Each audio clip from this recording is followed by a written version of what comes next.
All right, guys, welcome back. So let's have a look at Affirm, AFRM. So I want to talk about this name before we have sort of a momentum and just talk about this one when everybody's in it. But I'm going to be watching at this name basically for the rest of the year. We have Black Friday coming up. And last year, if you guys don't remember, after around this time, this stock went up from $26 and all the way until end of the year to $51. And if there's going to be a headlines again saying that Americans spend record amount of money on Black Friday using these buy now, pay later services, and this is one of them. So market capitalization of Affirm, 19 billion. So today, on Monday 18th, this stock is trading at $62, 10% up because I think there was a headline. Priceline selects Affirm as pay over time provider for Priceline partnership solutions. So that's the headline. But this is a pretty big consolidation area for the stock. This was it throughout the year, you can see. And I thought maybe it would be cup and handle, come up here, pull back, and then come to the end of the year would jump higher. But $50 price was opening price over last year. So ever since, that run that it had at the end of the year, it didn't do much, right? It almost even retraced 50%. And then popped. I'm not saying that their earnings EPS improving much, but I was looking at their revenue. Revenue, it's pretty impressive, the revenue growth. But again, for these companies like that are new, and I'm not saying these are impressive revenues, but impressive growth, right? Look at it, 2020, 2021, 2022, 2023, 2024, and look at the growth. Double digits at least, right? So if there's going to be a headline saying that, again, Black Friday, this momentum can take to this name to these levels. So I'm going to be talking about just purely upside, downside potentials. Downside, I can clear it out right now, that this $50 level, this was a pretty big resistance, multi-month resistance maybe even. So I'm going to be watching it as a support if we see some sort of a flush out to the downside. But to the upside, I'm going back to 2020 when it went public, and I'm going to be 2021 actually. And I'm going to be watching $70 ultra short term as a possible area of resistance. I'm going to be watching $82 as a possible area of resistance. And IPO day, I think opening price was somewhere around 110. That's another resistance I would be watching. Again, that would be crazy if this stock goes all the way to 110. Which would be doubling its market capitalization.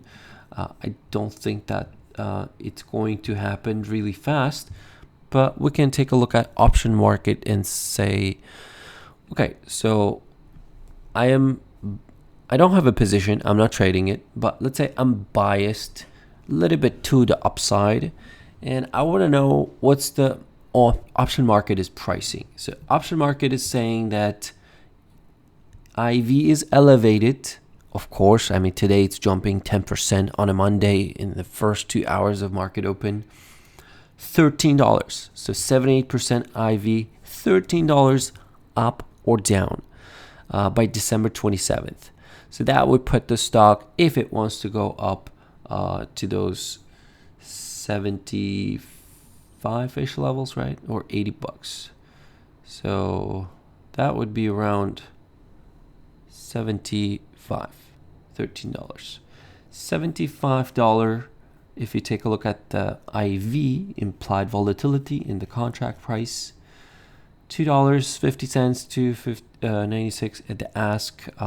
Implied volatility, pretty crazy too. Again, open interest, not a whole lot, but 20% probability of that happening according to option activity. But again, I will be waiting for this name to chill out, chop around maybe, and I would not be buying green days at all. If I want to anticipate or participate upside move, I would be waiting for implied volatility to chill. It is very expensive for me, again, personally. And so far, it's been only 2 hours. 122,000 calls traded, 49,000 puts traded. That is very, very crazy. And I want to take a look at what's going on with the short volume, because this stock trades, this is pretty highly shorted stock as well. Okay, so it has pretty high short interest. That's why it is one of the, maybe a lot of people watching as a short squeeze too. So outstanding shares, outstanding float 258 and 7% short. Looks like short has come down, but I want to take a look at daily. So on a daily, you can see anything trading in high 50s or low 50s, anything in 50s. That is considered for a large cap stock pretty high. And in terms of the short interest, contributed thanks to look and see it. Short interest has dropped. This is end of last year, and then this year so far, all the way from 12, 13, 14, 15% last year to almost like 6.15% as of October 31st. So yeah, shorts have declined. Actually, short interest has declined significantly over the last 12 months, I want to say, because I'm looking at exactly 1 year data of open short interest on this name. So very, very interesting. I want to look at the borrowing fee, and then I want to take a look at the put to call ratio. So yeah, there's plenty of shares if anybody wants to short it, but outstanding shares 250 for a large cap. It's not too much, I want to say. It's not a lot. But here's what's going on. So all the way to December, probably the next pretty big MOPEX monthly option expiration. You can see in the money calls for the stock. Maximum paying $45.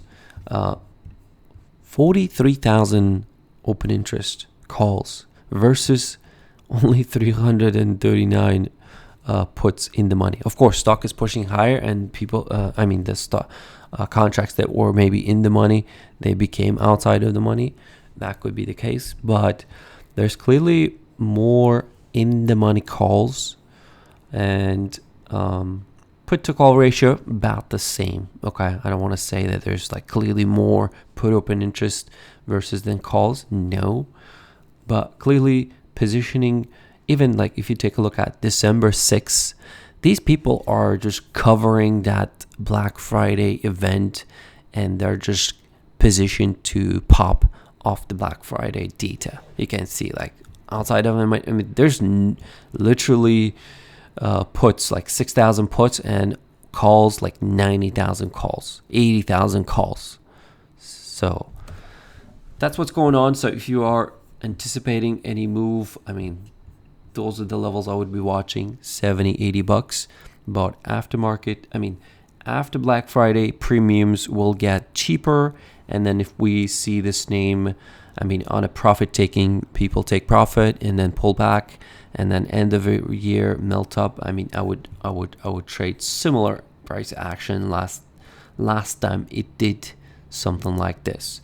So if it keeps running away, I'm not going to be chasing this name, but clearly pretty large breakout at these levels, and it can definitely push a little bit more. 70, 82, these are the levels I'm going to be watching for the stock. These videos are not financial advice, purely for entertainment and educational purposes only. See you in the next one.